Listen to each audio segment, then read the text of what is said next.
right, hi, my name's Dustin Skelley. I'm running for the Viroqua Food Co-op board. I moved to Viroqua about a year ago with my family, and I'm running for the board because I love co-ops. I have a lot of experience working at Willie Street Co-op in Madison, Wisconsin. Also working in nonprofit sector, and currently moved here to work with Organic Valley, another bigger cooperative that I'm sure y'all are familiar with.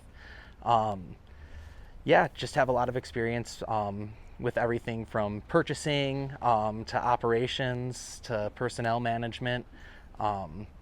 So kind of really excited to take a next step and try out being a board member on a co-op. That'll be a new experience for me. So looking forward to meeting everyone and hopefully representing y'all on the board. Thanks.